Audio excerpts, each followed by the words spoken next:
Hi there and welcome to the CVG Xbox Press Conference Reaction Show. I'm joined by Tim Weaver. Hello. I'm Tim Clark. Later on we're going to be speaking to Mr. Xbox himself, John Hicks from the official Xbox magazine.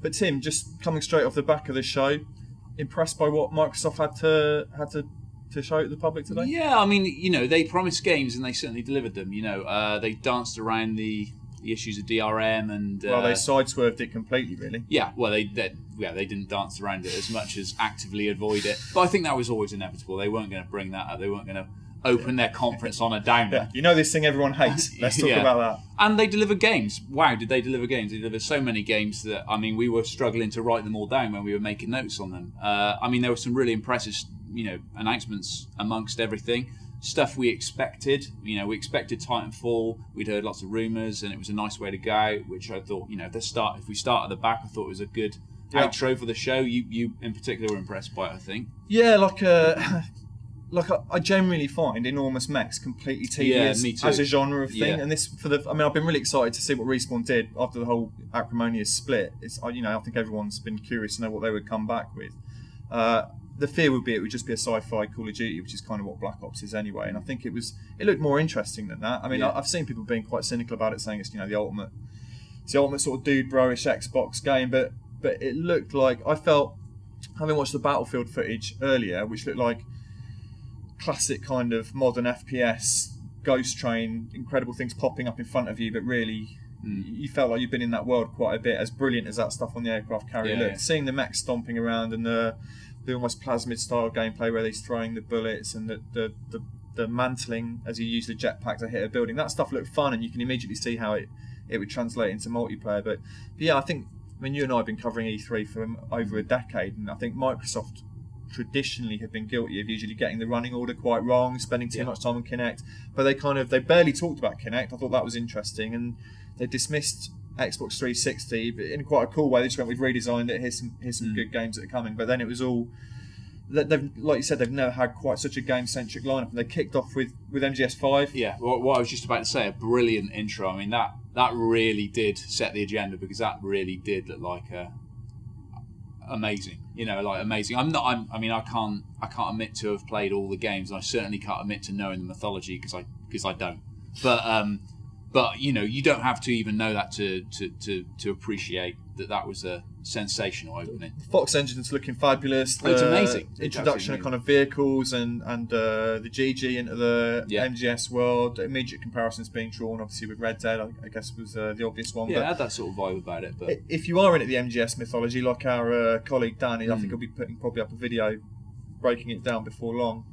There was so much in there for a fan to get his teeth into. New characters, returning characters, the themes that Kojima's been alluding to, the kind of child soldier and race stuff, and diamonds and blood diamonds. So I thought it looked really interesting, and it was actually typical of the show as a whole. Actually, but they brought Kojima out and just gave a little pithy message. There wasn't a lot of time for people really to ramble on stage. It was huge chunks of gameplay. But what was some of the unexpected stuff that was there that you kind of you hadn't foreseen? Well, there was. I'm just going to quickly go through my notes so I can remember. There was because there was so much, But there was obviously Killer Instinct they announced. Killer Instinct, I thought, was one of the bum notes in it. Yeah, I didn't. The thing with Rare is that I don't want to write it off already because we haven't seen anything of it. But it wasn't. I honestly didn't expect Microsoft to go to Rare. Here's a check. Go and make Killer Instinct. I thought they'd be all about the Kinect sports and the Kinect. The thing that was incredible, I thought, was when he said, "We've listened to the fans." Or we've listened to you, and I thought, like, who? Yeah. Who's asking? The tricky thing with fighting games is that you have got such a hardcore audience with those, and you need to get it absolutely spot on. Otherwise, you get crucified. So. The ball's in their court. They've made an ambitious statement of intent. Now it's up to them to kind of see it through. More positively, Project Spark, was it sort of a melding of Little Big Planet with a kind of a more lush-looking Minecraft. Minecraft was also there, the Minecraft Xbox One edition. I thought that was a smart move by Microsoft because that's a huge audience of especially young gamers out there who love Minecraft and would want to kind of transition onto the new machine. Yeah, Project Spark is the inevitable point we reach, I think, with smart, sort of a tablet technology and smart glass. Everyone wants to be creating things and all that sort of stuff, and I think that Spark is, there are a lot of PlayStation guys in the office who've played PlayStation for years who are like, well, it's just Little Big Planet, and yeah, it is, but Microsoft haven't gotten their version of Little Big Planet. So well, not only that, but Little Big Planet. I mean, I've made 2 levels on it, and I think one of them took me 2 days and was borderline unplayable at the end. And this looked like it'll be a fine line to tread between making it really user friendly and making it too basic. And the danger would be everyone ends up making fantasy games with goblins in effectively. But it did look something that would be fun to play around with.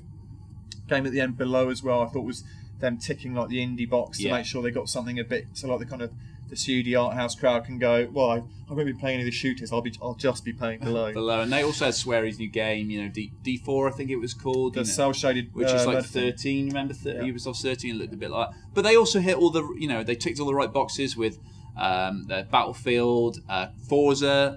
Being a massive Forza 4 fan, I'm so excited about Forza 5, and I think that it got a little bit kind of like you can smell the air and you can touch it, and he said, didn't he say something like it was like his Don Draper moment, going, imagine sunshine getting a perfectly lacquered coat of paint. But it did look nice. It did look nice, and they introduced that sort of driver-tar kind of idea, which I always, I tend to phase out midway through these things. They're too long for my Twitter adult attention span. I came back and he was going, you'll be driving when you're not driving. I was like, yeah, I think it's actually how does that work? It's actually a smart idea, as I understand it, and I could be proven wrong here, but as I understand it, you kind of the game sort of starts understanding how you drive and the decisions you make and the things you add to your car and the tire pressure you like and the kind of like the finishes you put to your car, and it adds it all up. And then what it does is it takes your car out online for you when you're not playing. Well, not necessarily online, I guess, or you're playing other players, your friends and stuff, and they can play a version of you even when you're not online. So presumably, you could just dial up and say, I want to race, and I'll pick these 6 people from my friends list who don't happen to be online, and I'm going to race them. I think that's how it works. So if you weren't online, but I still wanted to play you, I'd be able to play your driver tar. But I didn't care if you beat my driver tar. No, I know, it's a strange idea. I think it's got a lot of mileage in it. Sorry about the pun, but I think it'll work. But I just think it was not that well explained. On the terrible pun, let's pause for a second, call LA, find out what Mr. Xbox John Hicks thought of the show. We'll be back in a second. Hey John, how you doing? I'm very well, Tim. How are you? Not too bad at all. What did you make of that? I think, well, they promised games, and my God, they delivered. It was absolutely relentless. Really strong lineup, I thought, and it wasn't all. Obviously, there was a possibly unprecedented support of shooters. Like they'd already had Call of Duty, and now they've got Battlefield, and they got Titanfall as well as a former associate. But there was also some really good other stuff. I thought Project Spark was really interesting. It's like kind of game making for the kind of Minecraft set. The Cappy game looks really cool. That's Insomniac game. I've already forgotten the name of it. Sunset Overdrive. Sunset Overdrive, yeah, that looks amazing. Suddenly it looks like Fuse was just in fact an aberration in their output, and they're back on board now. That looks really great. That game has split opinion in the office like no other. From people saying it's going to be wonderful and exciting to me and Tim less positive, saying Insomniac are going to bury themselves. What? I thought it kind of felt I was getting kind of shades of Crackdown from it. I think maybe because it's just brightly coloured open world, but I think having that as an exclusive, open world connected thing, kind of brought back strong Crackdown memories for me, and that's a good thing. I feel. What was the mood like in the auditorium? Did people come out impressed or satisfied, or were there people asking questions? I mean, there was no talk of the kind of much discussed DRM stuff. No, there was obviously on Microsoft had a very much kind of clean pass on that kind of sort of put that up last week. Coming out of the audience, fairly positive. Well, I should say, our cameraman saw Patrick Soberland, who's massively a demo didn't work out as well. He was first out, and he was quite with fury about me. So that is an angry man. Everybody else coming out seeming a bit more cheerful. I think it's a bit of a surprise getting price at the end. That kind of that took the edge off a bit, because I think everybody's been actually pretty solidly impressed with the game's lineup, and then the price had to be higher than everybody was expecting, so I think that sort of tempered it a little bit. You can sort of see that they started applauding when they announced the release, and then they announced the price. Everybody kind of stopped applauding for a few minutes, and then it kind of picked up again. So I think that was the only kind of slight sort of moment of hesitation. You're a man who's in the know, John, when it comes to Xbox stuff. Was there anything you were expecting to be there that ended up not being there? The fact that kind of Connect Sports Rivals kind of didn't even make it into the show, that was just beforehand. That was a little bit of a surprise. Other stuff, no. I think it was kind of heard rumours of things like Dead Rising and that sort of stuff. I knew about a few other titles that haven't been announced yet, so it was all pretty strong. I guess it's not very exciting. I wasn't expecting to see Battlefield there. You kind of got the impression that like Xbox has been in bed with Call of Duty now, and you know that would be the way it would always would be. But having Battlefield there as well, I think is that was a surprise, although perhaps not the most innovative one. Yeah, cool. So, what really would you say are the sort of like three standout takeaway things you'd take from the show? Well, I think definitely core gaming all the way. You know, they had the fact that they've got. I believe it was exclusive. The new Swearing 65 game. That's the Deadly Premonition. Like it's hard to imagine a less mainstream game than Deadly Premonition. They had Dark Souls 2 in there. They had we had the inevitable new Halo. There's lots of guns and violence and action and and all that kind of stuff. Like really strong lineup. But there was also the kind of like the family angle. They kind of brought Minecraft over. They've got kind of Project Spark. They've got that Cappy title deep down. That's that's kind of getting away a bit from the kind of relentless brand man choosing. So it was. Yeah, I think it was a really good lineup, really sort of good balance they struck. I think the exclusives all look good and different. There's this kind of good mix of the expected kind of sort of Jesus and the Halos and that kind of stuff, and the unexpected. I still can't remember in Maximum Overdrive, whatever it's called. That's going to be the game I fail to remember all E3. I think. So, any real letdowns for you? Any real letdowns?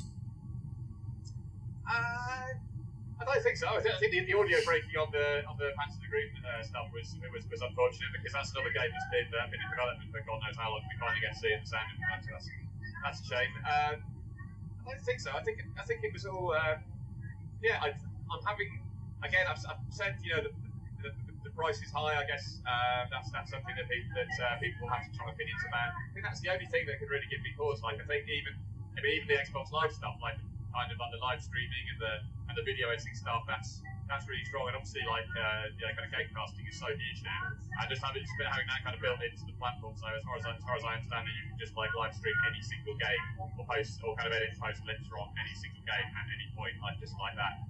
I think that's a really great addition, and the fact they're kind of going for like PlayStation Plus style free games, that's really good. Then it was also that kind of like mic drop moment. It's like, oh, there's a new Xbox 360 and it's out now.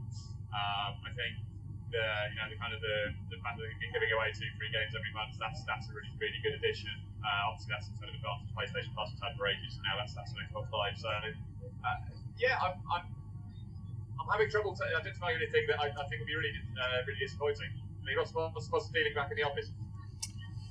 Yeah, I think it was a pretty good conference generally. I think that they promised, like you said, they promised games and they delivered games, and they danced around the difficult issues that they've had over the last month or so pretty well with a barrage of games. I think some of those games looked pretty impressive. Others were. It was difficult to kind of tell the difference between, dare I say it, current gen and next gen tech in some of those games. I don't know. Maybe it was just the stream we were watching. What did you think there, John? Did it seem like it was visually not as big a leap as you hoped? I was pleasantly surprised by that, actually, because we've all been saying, this gen we're not going to have the same kind of graphics thing as we had last time. I sort of got used to that. But looking at stuff like Rise, and obviously Rise was like there's a lot of quick time events and kind of brutal melee takedowns and stuff. So that's I'm kind of used to that. The actual fidelity in the game, I thought that looked really impressive. I think the Titanfall looked really good as well. Actually, I'd forgotten that was like the Source Engine game, so that scrubbed up really, really well. So I wasn't expecting that to be actually that much of a leap forward, but actually it was much better than I was thinking. I think. Well, obviously, I'm watching it on like the world's most expensive home entertainment thing. John, if you had to score the conference out of 10, because we are men who score things, what would you score Microsoft's press conference? Well, let's say I'm thinking between 8 and a 9. I think I'll probably go with 9. I think Microsoft always get a load of flack at E3 for not showing games and talking about like kind of entertainment, fitness, and TV, and all the other getting Usher on stage, all that sort of stuff. And this year they just did games, and I think there was a really good, strong game lineup in there. There wasn't anything that I think anyone was like sniggering behind the back of their hands at or anything. So yeah, I think it's pretty good. I'm going with 9. 9 out of 10, spoken like a true company man. Get yourself down to the show, and hopefully we'll speak to you again over the next few days. Thanks, John. Cheers, John. So there you go. John Hicks, editor of the official Xbox magazine. Unsurprisingly, quite positive about the Xbox One. Yeah. Tim, the big news, I guess, really though, is the price. $499, £429, and €499. I had a quick go on the older currency converter online. Doesn't quite work out. What did it work out as? I think it was £320 and €370 would be a direct translation. But I mean, we're used to paying more in Europe. I guess we sort of take that on the chin to a degree. But overall, do you think the price is about right or high? Or I think it sounds high, and I think it's difficult in these frugal times to ask people to pay £430 for a console, to be honest, but whether that actually makes a difference, I mean, maybe people, I can't speak for everyone, but when I heard the price, I thought, wow, that's expensive. So that was my initial reaction. I'm assuming that will be the reaction of other people. It was certainly the reaction of John when we spoke to him. He was not shocked exactly, but he was taken aback slightly by the price. So I think it is expensive. I guess we'll find out in the comments below this video whether people feel the same.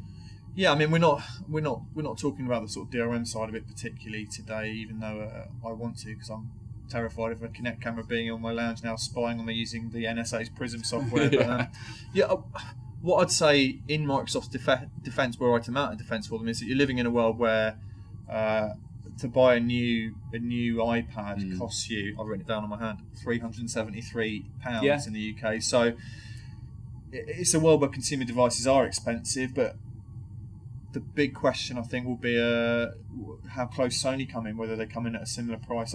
My gut feeling is they'll come in at incredibly similar prices, so the price effectively becomes a non-issue and you're then choosing between software lineups. I think anytime you go above £400, people are kind of like double take. It's a big psychological barrier, isn't it? And you remember the original Xbox launched expensive. They had to slash the price and start giving out free controllers and copies of, I think, Munch's Odyssey I got, unfortunately.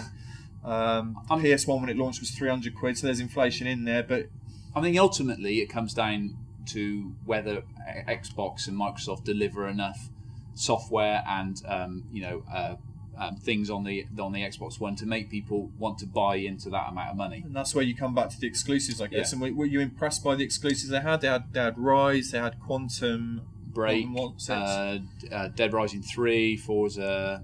So Dead Rising 3, it's a strange direction for it, wasn't it? It was, because we know that the first two Dead Risings were a bit of fun, a bit tongue-in-cheek, this was bit brown. Silly. This was brown and very serious. I mean, the actual... Up until the point where he got into the car, I was like, And then when he started driving around, I thought, actually, you know what? If it's like a sort of GTA Zombies kind of vibe to it, I could see it kind of working quite nicely. Do you think it's because you've had the popularity of kind of the Waking Dead games and TV shows and stuff like The Last of Us, which is quite grim and serious? Hey, The Last of Us guy popped up, didn't he, in Titanfall? Yeah, he was the voice. Yeah, I hope he's not the new Nolan North, turning up everywhere. It's a great business to be in if you've got the right voice. I suppose it is, And, I thought Quantum Break looked quite interesting, actually. Yeah, because that had done nothing for me at all at the Xbox One reveal, but it looked at least like an interesting concept. Yeah, I like the way he sort of went in and picked like bits of the explosion apart, and then sort of, I can't let go of your arm. And I've seen that done in a film or a TV show. Oh, I'm sure you must have done. Yeah, maybe like 20 of them. Yeah. The game that I don't want to seem too down on it. Did we talk about it earlier? Operation Superlative, whatever it was called. Oh no, we didn't really. No, Sunset Overdrive. We talked about it with John. Yeah, I think I couldn't understand who that game was for, but upstairs, some of the lads on our sister site, Games Radar, they seem really into it, to the point I asked them 3 times, "Are you joking?" No, they seem to like it. I mean, it looked different. You can say that about it. I mean, it didn't... Jet Set Radio with guns meets. It wasn't just another shooter. I mean, the Battlefield looked beautiful, and I actually thought in the battle between Battlefield and COD, it outdid it in terms of technical. I thought, if you're looking at trad shooters, like Battlefield to me left COD absolutely for dead. But I mean, the It didn't have a dog. It didn't have a dog, which is clearly like it's behind on dog physics. But the proof of the pudding is always the playing. And I thought Battlefield's, I think I said on these videos before, Battlefield's campaign in 3 was really poor. So at least you can say with Sunset Overdrive, it's not another shooter. Yeah, even though it has got guns in it. Yeah, I suppose so, yeah. But so what does that leave us? Rise, I guess? Yeah, Rise. Do you like Rise? Yeah, just looked like Spartacus, the game, and I like Spartacus, so good time. Quick-timey? There were a lot of quick-time events in it, which slightly made me concerned, but I thought it looked quite nice. Thought it looked quite fun and quite gory. The thing I thought, which James, our cameraman, you can't see, was rolling his eyes at, was the video uploading thing, which I thought was really cool, which they demoed using Killer Instinct, and the fact that you could put skins on and text. I can see that being really popular, and that was kind of just chucked in amongst the barrage of stuff. I think it's a natural evolution for games. Like John alluded to it, people are massively into that. Yeah, broadcasting that thing, and I thought the way it sort of represented it as a sort of TV style TV spot was really nice. I thought they made that look quite interesting, and like you say, it was very throwaway for such a potentially big feature. Yeah, I liked it. I thought it was good. Yep. So, do you want to pick your 3 favourite games, and then I'm going to ask you for a score if you want to think about that? Okay, so my favourite games, Forza, I'm super hot about because I thought Forza 4 was the best race I've ever played in my entire life. I like the look of Quantum Break. Good partial on the fence. Yeah, right. Yeah. Quantum Break I thought looked really interesting. Actually, it was much. This is your top 3. Remember, you're putting Quantum Break in the top 3. No, I'm saying from this particular show, from this particular conference, Quantum Break I thought interesting. Remedy are good developers, Tim. Remember that. Yeah. I'm a man who's played Alan Wake and the DLC. And then I liked Metal Gear. I thought that looked really interesting. Not being a massive Metal Gear fan, I've played a couple of the games, but I can't say I'm like a fanboy. But I thought that really opened the show very, very strongly. I'm really excited about it. What about you? They're all men with guns, but they all look good. I would say the Respawn game Titanfall maybe number 1, tied with MGS actually.